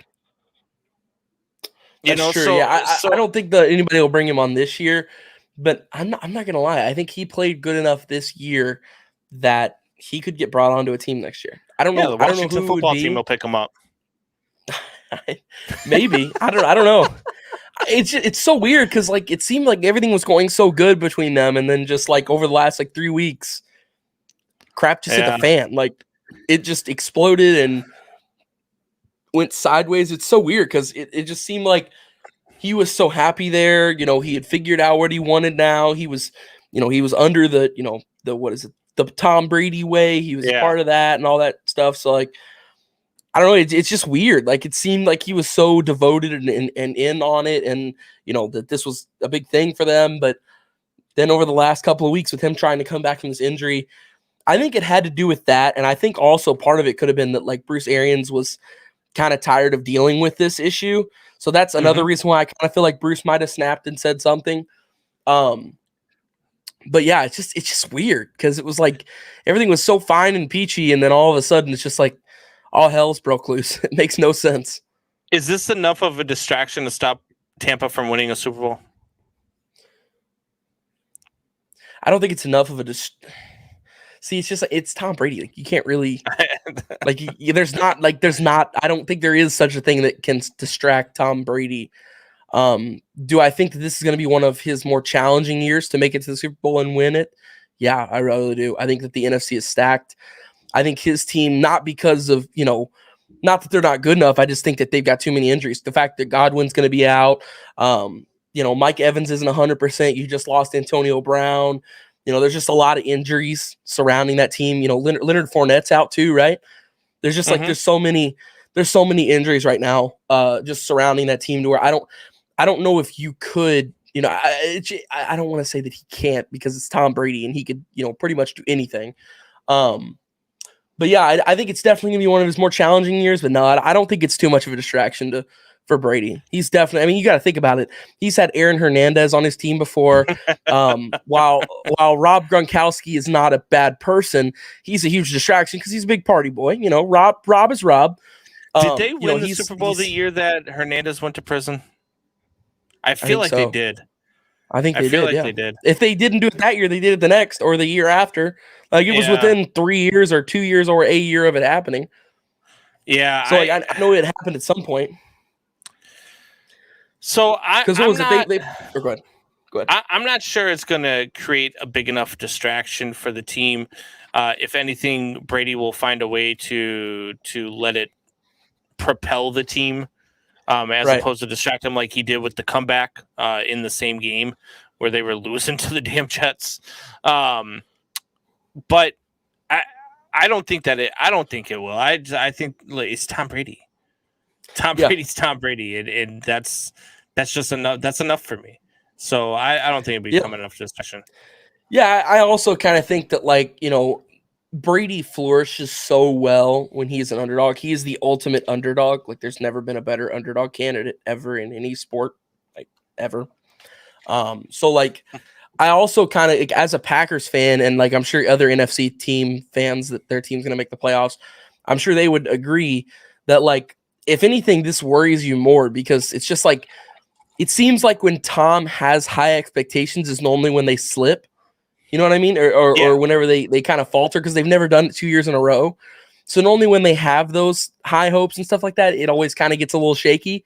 But when Tom is the underdog, that's when he flourishes. Like that's whenever you see him really come alive. I mean, the fact that he was down 28-3 in a Super Bowl in the third quarter against the second best team in the NFL, the fact that he pulled that off all in itself is a miracle. So it's like, you know, I would say it kind of worries me more than anything because we're beginning to, you know, just like last year, we're beginning to kind of put him back in that underdog phase. You know, like Aaron's going to win MVP, and then, you know, it's just going to seem like, you know, Tom takes that personal, puts a chip on his shoulder, and goes nuts through the playoffs like he always does. So that's honestly, I'd say it's more worrisome than it is, you know, that it's going to distract them because there's nothing that distracts Tom Brady. I feel like you could sit in the stands and point a laser in his eye while he's trying to throw the football, and he's still gonna, you know, he's still gonna win games. He's still gonna go on through the playoffs and beat a lot of people. He's just that good. Yeah. So I mean, I agree with you. He's Tom Brady. I never bet against Tom Brady. If you do bet against Tom Brady, let me know. Give me a call because I will take that bet any day of the week. Let's get to some games. We're getting into week 18 here. It's the last show of the week. So I want to get into the final week of the season. We've got a lot of play. So we had an interesting stat. We do an interesting stat of the day. It's one of the new things we do now, Wyatt, is at the beginning of the show, we give the crazy stat of the day, right? Like mine was today, people say baseball is a boring sport. But did you know that in every Major League Baseball game, there's a different possibility of 12,345,374 different plays that could happen during a game? That's actually crazy. But I believe it. I mean, it all far depends from on where the boring. ball goes. Right, exactly. You never see the same thing twice. One of the crazy stats that we had yesterday was that in the NFC, the Eagles, who are is it the NFC or the AFC? Now I'm confused here. I believe Eagles it was in in the NFC. Yep. No, I know the Eagles are in the NFC. I was trying to see what which one it was. Yeah, it is. It's the NFC. So the Eagles are the 7th seed, and they've clinched a playoff spot. The 6th seed is the San Francisco 49ers. They have not clinched a playoff spot. Yeah. That's crazy. That's wild. It's wild, isn't it? it's absolutely crazy. So we've got playoff spots that are up for grabs. We've got the 49ers or the Saints in the NFC can make a playoff spot. Kudos to me because I won the last dab challenge. So I think that's why Tori has not been on a show in over 2 weeks, is because he is afraid to do the last dab challenge. Now that he has to do it, since the Saints won the 8 games. What's the Saints record? They're 8. They won 8 games? Yeah. Yes, sir. Yes, sir. I'm glad I didn't take that bet. I felt like they were going to win right around 8. I gave Tori a chance after, or actually Tori gave me a chance after my guy Jameis Winston went went out. down. He's like, "Do you want to just nullify the bet?" I was like, "No." I said, "You know what? We'll keep it going. They're going to win 8 games." He's like, "All right." And now they won 8 games. So Torrey's got to do the man. last dab. But I haven't seen him for 2 weeks now, and I think that's why. Yikes! But in He's the avoiding. AFC, we've got the Colts. If they win, they're in. And if they win, the Steelers and Ravens are out. Okay. Steelers play the Ravens this weekend. So that's they pretty have much a chance to win if the yeah. Jaguars get in. But the crazy one is if the Jaguars find a way to beat the Colts and the Chargers and Raiders who play each other on Sunday Night Football, if they tie, both of those teams are in. So They should make a pact. They should make a that's pact. what I Like, said. hey, I look, said, and it's not just take knees. I don't want to see him take knees, but just play it like it's the Pro Bowl. Don't play defense. Just throw the ball freaking downfield. Let's see a 55-55 tie. Let's see something fun at least. You know what I mean? Yeah. I know it would, disgrace the integrity of the game, but let's face it. The NFL has no integrity. So who cares? Where's the integrity anyway? It's like it's not like it's there. Yeah, exactly. So I had a friend who was a Steelers fan, said if that's the way that the Steelers got eliminated from the playoffs after the Jaguars beat the Colts and the Steelers beat the Ravens, he said he would lay down in traffic. He's like, I will lay down in traffic if that's how they get eliminated. And What do you? I meant to ask you this since I'm on here. I got a friend down here who's actually from Chicago too. And so we have our heated debates like me and you used to. What do you think about Jim Harbaugh coming in? I think it's kind of a pipe dream. What are you going to give Jim Harbaugh to go away from that 10-year, $100 million contract that he just got? Well, he already said something about it at halftime, didn't he, of the Michigan game? Where he said something about this could be his last game at Michigan. I saw it. It could be totally off and it could be clickbait, but I saw something on. I think it's clickbait. I'm sure it probably is. But I saw something the other day that said that he said something at halftime that this could be his last game in Michigan or something, and that something like that. I don't know. Yeah, probably clickbait though. Yeah, it's probably clickbait. I've heard that he does want to come back to the NFL. I just don't know that the Bears have enough to give him. Now, what I've heard with the Bears is, and this has been the top, which it scares me because it's something the Bears would be stupid enough to do, and that is that they're going to fire Matt Nagy, but they're going to keep Ryan Pace, but put him in as the president of football operations and hire a new GM. So you're going to fire the guy who didn't do a good enough job to keep his job, and you're going to give him a raise, make him above somebody, and let him pick another guy to work under him.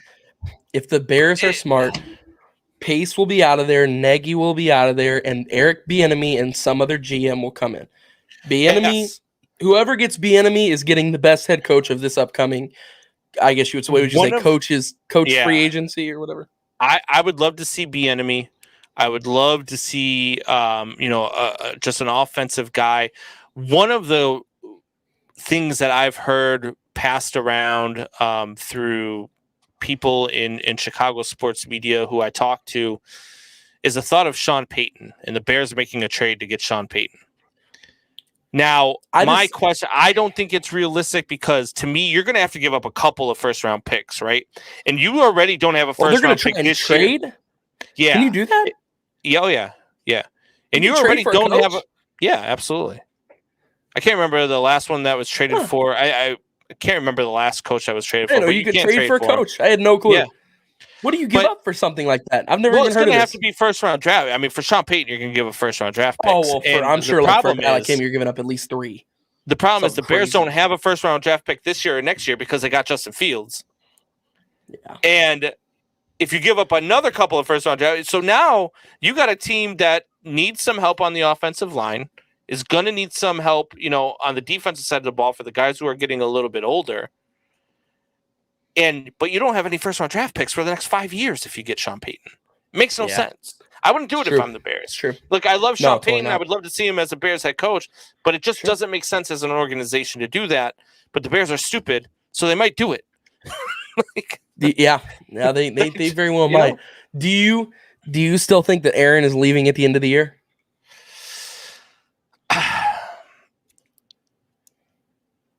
To be honest with you, I don't care.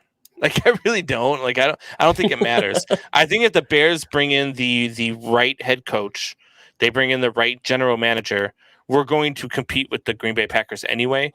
And I would much rather find a way to compete with the Green Bay Packers and beat them while they have Aaron Rodgers than to just wait for Aaron Rodgers to retire or get traded or leave as a free agent and then because to me it'd be more fun to beat the Green Bay Packers with Aaron Rodgers. And so I actually hope he doesn't leave. You would like that. But I don't know. He's hard to read. He's a diva. He is. He's hard to read. I'm kind of at a point where like I don't think he leaves. I'm just like, and this could totally be the Packers fan coming out of me. It is, but it's just like he just, yeah. I'm sure it is. But it's just like he seems. I've been watching Green Bay Packer football since the last year, the first year of Aaron Rodgers. So that's really when I got on board. I watched like half the last season of Brett Favre. Yeah. So I've been able to watch Aaron his entire time that he's been the starting quarterback. And it's just like, even during our 15-1 season where we were supposed to do something crazy, but Eli Manning and the Giants had other plans. Even during that year, it just seems like he's so happy right now. He's happier than he's ever been. Honestly, I think Devontae is going to be the deciding factor. I think if him and Devontae get together and they're like, hey, look, let's stay here. Let's do this. Like, I feel like that would be the kind of say all end all. I also feel like if we win the Super Bowl, where are they going to go? Like, where are you going to go that has a better shot? Super Bowl. Like, they're going to win the NFC title game. Come on now. We both know they're going to get to the NFC title game, and it seemed like the Arizona Cardinals are going to walk into Lambeau Field and pull something off, and they're going to beat the Green Bay Packers again. Because the Green Bay Packers, unless they're playing the Chicago Bears, they cannot win the NFC title game. Yeah, we've got a really bad problem of doing that, for sure, and it's heartbreaking. And if I witness it again, it's just like it's kind of crazy because we've got so this is week 18. There's no way they play Aaron this week, and if they do, they'll play him for a quarter. I hope they don't play him at all because let his toe rest. Like he's been hurting bad enough. Give the guy 2 weeks off. Let him be completely fresh and healthy for that divisional round game. Because I get it. People are going to argue like, oh, what if you give him too much time off? Like we don't lose. When he got stepped on and then on the next play got kicked by his own player, like I was like, oh my God, this guy's gonna this guy's gonna go down soon. Imagine having a broken toe and Imagine having a broken toe and 2 300-pound linemen step on it back to back. You're gonna get a first round bye if you're the Green Bay Packers. So you rest Aaron this week, you rest him next week. You have his broken toe rested for 2 weeks, and then you bring him back. Like there's no reason to play him against the Detroit Lions. Even if the Detroit Lions beat you, it doesn't mean anything to anybody except for maybe a couple of Detroit Lions fans who are gonna be like, "Yay, we beat the Packers." It does not matter. But let's get into some of these games, Wyatt. Let's pick these games here. We've got Kansas City at Denver. Who you got winning this game? I think Kansas City now, too. This game means something. I still think Kansas City. I mean, you said it's at Denver, so it's at Denver, yeah. Okay, yes. I mean, that adds a little bit to it, but it's just like the Chiefs have been on such a roll here recently.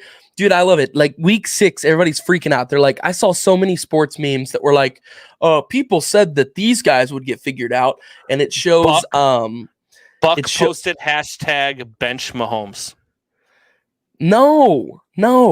Too many people just freaked out. They're like, the Chiefs are sold. They're gone. I'm like, this is a team that's went to the Super Bowl the last 2 years. They've got Patrick Mahomes, they've got Tyreek Hill, they've got Travis Kelce, Tyrann Mathieu on defense, Chris Jones, like Hitchens, so many weapons on this team. You've got arguably the greatest coaching staff in football. Like, they're going to be a team.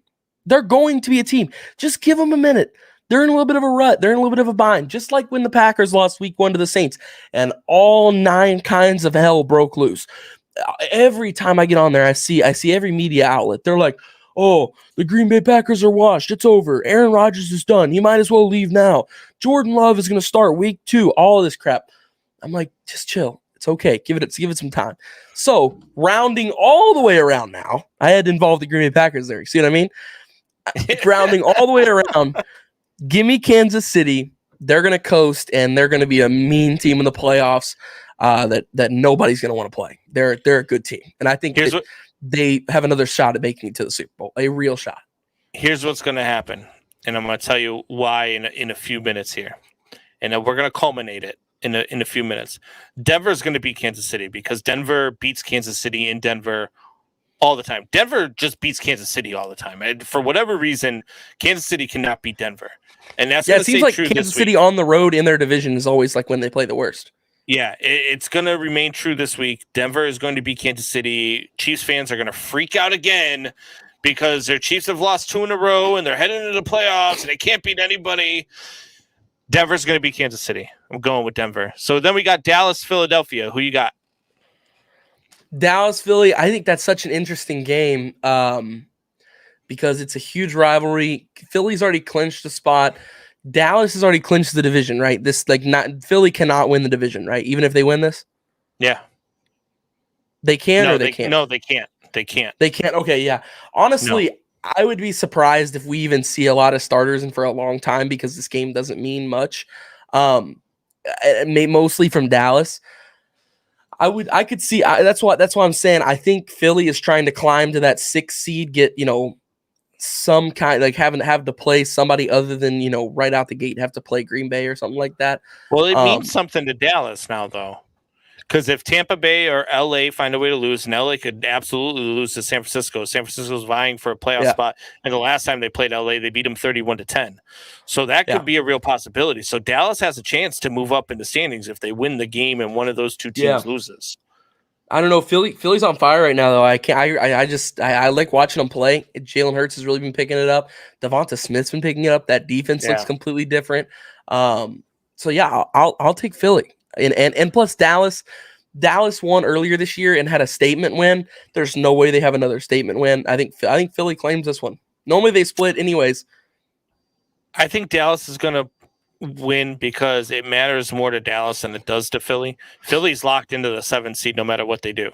They could win, and if the New Orleans Saints get the extra playoff spot over the San Francisco 49ers, they jump ahead of the Philadelphia Eagles. So this game does not matter to the Philadelphia Eagles. It does matter to the Dallas Cowboys. I think the Dallas Cowboys are going to win this game. I think they're going to play their starters. I think they're going to win. We move on to Sunday's matchups. We got the Cincinnati Bengals at the Cleveland Browns. Who you got? This is one of those two where I don't think the Bengals have already said they're not going to play their starters. So I think Cleveland is trying to get some kind of a good look on the end of the year. Baker Mayfield is trying to get himself another contract because as of right now, it does not look like he's going to get another contract from the Cleveland Browns. He might though. I mean, that's kind of a Browns kind of move, So that would make sense.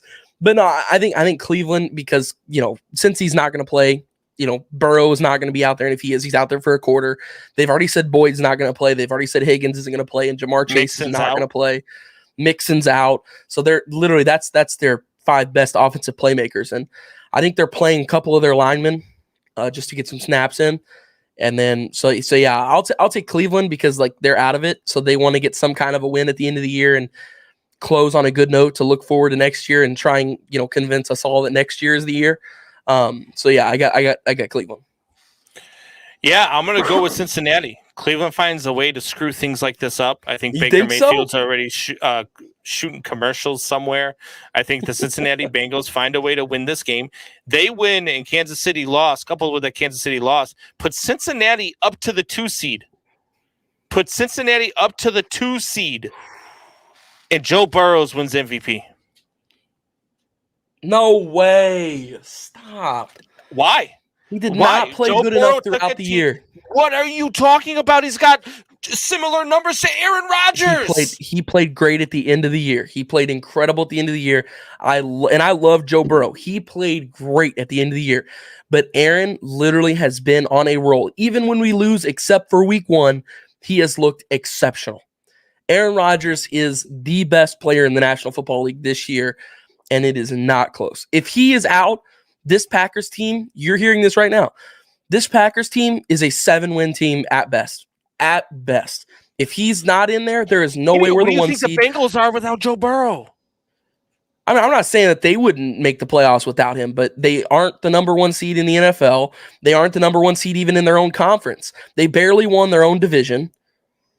And Burrow only played good for the second half of the year. For a 2 seed without Joe Burrow? No, I really don't. But I also don't. But I think that, I think that they've got a ton of incredible wide receiver core, as does the Packers. I just think if you take Aaron Rodgers off of the Green Bay Packers, they are a worse team than if you take Burrow off of the Cincinnati Bengals. I don't think you're watching the games. I am watching. What are you talking about? He hasn't been consistent. I watched his 500-yard game the other night. I literally watched it. Yes, he had a 500-yard game. He had a 446-yard game against the Chiefs with 4 touchdowns. Earlier in the season, this man has almost 1,000 more yards passing than Aaron Rodgers. Did you know that? Yeah, his stats look great. Did you know Aaron Rodgers' passer rating is 111.1? Joe Burrow's is a 108.3. His completion percentage is 70% to Aaron Rodgers' 68%. This man has taken the Cincinnati Bengals to fight for a 2 seed and win the AFC North. He's done great things. And I love Joe Burrow. MVP. No, he's great. You're second out place, of your mind. He's a great, and next year he'll be out of your mind. Justin Herbert will probably claim MVP next year. I think Brady's more of actually. No, I take that back. I think he's 3. I think Brady is the 2. I think it's Aaron, Brady, then Burrow. It's Burrow, then Aaron, then Brady. Oh no, you're crazy. Think about it. Look at the numbers and think his numbers are better than Brady's. Picture that. His numbers are better than incredible numbers. That's his numbers are comparable to Aaron Rodgers and better in some categories. He is the Cincinnati Bengals. The Bengals. Preseason, did you pick the Bengals to win the division? No, I had them second, though. I did have them second. Preseason, did you pick the Bengals to be in the top 3 of the AFC? No, I did not. I had them making the playoffs, but I did not have them top 3. Preseason, did you pick the Green Bay Packers to win the NFC North? Yes, I did. I picked them to be 14-3. So they did exactly what you thought they would do. Did you pick them to be a top 3 team in the NFC? So they're doing exactly what you thought they would do. And Joe Burrow has elevated the Cincinnati Bengals. Oh my God. To something nobody thought they would be. That is the exact definition of most valuable player. He is. Hey, I think Burrow's great. I think he's awesome on paper. He's got a ton of great stats. He's had 2 awesome games. I just think that everybody's overreacting to the fact that he had a mediocre beginning of the year. I'm gonna punch you in the throat. His first 8 weeks are like above average, but they're not great. Aaron has one bad week. His passer rating week 1 was a 128.8. His week His week 3 was a 122.9. His week 4 was a 132.8. Then he had a 115.7, a 113.5, a 102.5. He did have a bad game against the Browns that has 69 passer rating. Then he went to a 92.3, 96.2, 125.6, 103.8, 143.2, 148.0. What are you talking about? Get out of here. Just because you're a homer and you want your guy to win the damn trophy does not mean that it's care about MVP. Fact. I want a Super Bowl. I don't care about MVP. It's the only trophy Aaron Rodgers knows how to win. Oh my God. All right. Moving on. Green Bay at Detroit. Who you got? Let me guess. Green Bay. Actually, no, honestly, I don't know because none of our guys are going to be playing. It's one of those weird games. And the Lions always play us close. So I could see the Lions going out with a win here and trying to find a way to screw up that number 1 overall pick. I honestly would not be surprised. I think this is a look ahead into the future, possibly with, because Love will be playing for most of the game. So it's I think we get a nice look into the future, but I don't know if we win. I really don't. Amon-Ra St. Brown has been playing out of his mind here recently. Out of his mind. He has got, you ready for this statistic I saw the other day? I'm gonna name you a list of NFL rookie wide receivers that have at least 8 catches over, I think it's 10 games of their rookie year. You ready for me to name you that list? Sure. Amon-Ra St. Brown. Mm-hmm. That's it. He's the only one ever. I swear, like seriously, so many people don't look at him as like this great wide receiver, and they've started using him as like a Cordero Patterson type of thing. No, I don't think so. No, he didn't. He had a bunch of yardage, but he didn't have the receptions numbers. Oh, okay. He has more yardage. He has way more yardage actually, but they've started using him too at like running back. I really like what they're doing. It's kind of like a Cordero Patterson type thing where NFL teams are starting to realize that if you've got a great playmaker that you need the ball in their hands, why not just put them at running back as well and put them at wide receiver, put them, everywhere that you can, kind of like what the Falcons do with Cordero Patterson. So I don't know. I mean, they've got a lot of decent playmakers, and this is a team that I don't know. I mean, they've actually won this year, so they can do it. And what would be more Lions than them screwing themselves out of the first overall pick? What would be a more Lions thing to do? They're already not getting the first overall pick. They're already out of the running for the first overall pick. No. How many wins do they have? They? No, they can't be. They only got one win. No, they've got one win and one tie. What did they beat? Did they? Okay, well then they've got 2 wins and a tie. They're up there. I can look this up. Yeah, they're 2-13 and 1. They're 2-13 and 1, right? Jacksonville's 2-14 and 0. Jaguars aren't beating the Colts, and I'm picking the Lions in this game as well. Have you seen the Colts have not won a game in Jacksonville in the last like the Jaguars are not beating the Colts. The Jaguars are not beating the Colts. Dude, I don't know, man. I hope it happens. I hope it happens because I want the chaos. Because if the Colts lose and then if the Colts lose, they're out. If the Colts lose, they're out. Then it's the winner of the Steelers and the Browns is in, and the winner of the Chargers and Raiders is in. It's absolute chaos. We're gonna wonder whether all day long whether or not we're gonna watch the Chargers and Raiders actually play football, or if they're just gonna sit on the sidelines and let the clock run. It's going to be complete chaos. I want the Jaguars to beat the Colts. I'm not gonna pick them to beat the Colts. I just don't think it's gonna happen. Honestly, I don't either. But I'm just saying, man, it's crazy. If you look at the stats, Jacksonville gives the Colts trouble at home all the time. Yeah, all the time. I mean, I think it's like they haven't won a game at Jacksonville, I'm pretty sure, since like 2016, 2017. Yeah. Something like that. It's been 4 or 5 years since they've won a game in Jacksonville. So I don't know. I could see some kind of a crazy upset like that. All right, so we're running close on time limit here. Let's keep going. Run down the list. Just give me one word answers. Pick your winner. Bears, right. Vikings. Give me the Bears. I'm gonna go with the Bears too because they do stupid stuff like win extra games when they don't matter. Right. Washington versus the New York Football Giants. Washington. I think Giants are just they're on the fourth string quarterback now. I'm gonna take the Washington football team as well because the Giants head coach is crying about they're not a Mickey Mouse organization. Colts or Jaguars?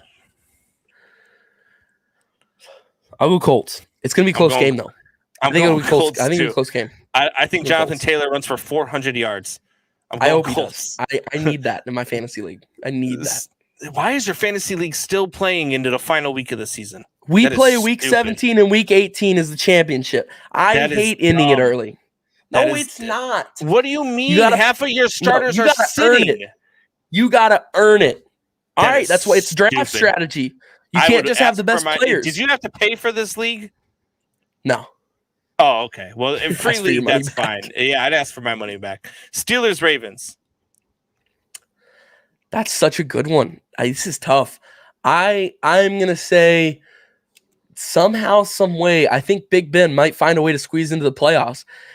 The Steelers have been playing good the last couple weeks, and TJ Watt's only 3 sacks away from the record. I think he gets it this week. I think Najee runs like crazy. What do you have? 190 something rushing yards last year, 180. I mean, he helped me. Thank you in fantasy. So yeah, I'll take the Steelers on a wild one. I'm going Steelers as well. When the Ravens were 8-3, I sat here as our guy Graham had them in the top 2 of his power rankings. I said they're 8-3 and they're not going to win another game for the rest of the season. They have not won another game since then, and they're not going to win this one. I'm going Steelers. Titans, Texans. Crazy. Titans, because Derrick Henry comes back and just goes crazy. Yeah, I'm going Titans. And scares the entire AFC. Derrick Henry breaks the record set by our guy Jonathan Taylor earlier in the day and runs for 600 yards and not 400. I'm going to go with the Titans as well. Saints, Falcons. Let's go Saints. Let's go Saints. I'm going Saints too. People have counted them out all year. I think that the Rams beat the 49ers and the Saints beat the Falcons, and the Saints get into the playoffs. That'd be crazy. That would be Jets crazy. and Bills. Imagine with no Drew Brees. Yeah. Oh man, Jets Bills. No, I'm just kidding. The Bills aren't sitting anybody, are they? No, they're going full have guns to win to a-blazing. win the division. Oh, or If else they, the Pats if they win. lose That's and right. the Pats win, the Pats win the division. Right. Yep. Yeah, no, I got Bills then. Bills are going to absolutely win by like 50 points. Like it's going to be like 53-6. Bills are putting up It's a gonna be 70 stupid. burger. Yeah. Yep. Yeah. Rams, Niners. Niners need a playoff spot. Rams want the 2 This seed. is going to be a good game. It's going to be the best game of the day. Really, oh yeah, this is going to be a really good game. The Rams have had so much unfortunate stuff go on as the year went on. They had that big loss to the Cardinals where everybody all of a sudden made them like they weren't for real anymore. And they've clawed their way back to the top. I will give them that. So I will take the Rams in a overtime, possibly, game. A close one. I'm taking the Rams 2 in a close one. Rams get the 2 seed. Niners are out. Saints are in. Pats, Dolphins. Is it in Miami? Yes. Ooh, even touchdown Tommy couldn't win at Hard Rock. He struggled in Miami. Pats need a 'Cause they're win not and a used to Bills playing loss in the to win heat. the division. Yeah, they're not used to playing in the heat like this, and it's hot down here still. I mean, it's 70 plus degrees down here. Miami is a sneaky hard place to play because the in the late games the Dolphins their sideline is in the shade and the visitor sideline is in the sun. Yeah. With that being said, though, after giving it some thought, Mac Jones is a dog. Dude, he is. He's a dude. He's so good. He's a dude. He's a dude. I'll take You're the going Pats. I'm going Dolphins. Give me the Pats. I'm going Dolphins. Seahawks, Cardinals. Go Fins.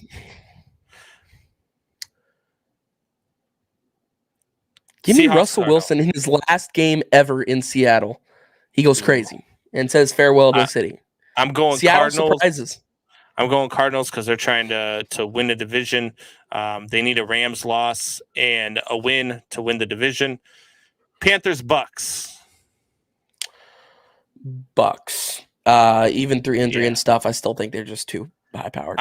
Yeah, I'm going Bucks. They are playing for playoff positioning. Brady is not going to let them take a day off. I'm going Bucks.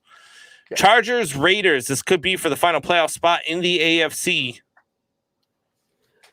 Man, the Raiders have fought through so much adversity throughout this year, whether if it was, off the field stuff, on the field stuff, their coach, like everything that could have, the fact that they are here fighting for a playoff spot is a win all in itself. But I am having it all end in heartbreak. Give me the Chargers. I hope it Jay does. Jay Herbo is just crazy. Yeah. I'm going with the Chargers as well. I don't like the Nate Hobbs thing, getting a DUI on Monday, being allowed to play on Sunday because you're playing for a playoff spot, because the NFL doesn't care. That is what I'm going with. A little bit.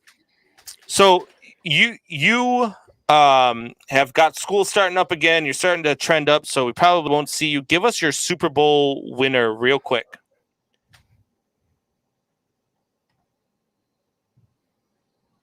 Two reasons. You're going to mute me, 1. 2, I'm not saying it. Why? I'm not putting that bad juju. I'm not putting that bad juju out in the air. We lose in the NFC Championship every year. You're I ain't picking doing the it. Packers to win the Super Bowl? I'm not saying It doesn't matter what you're picking.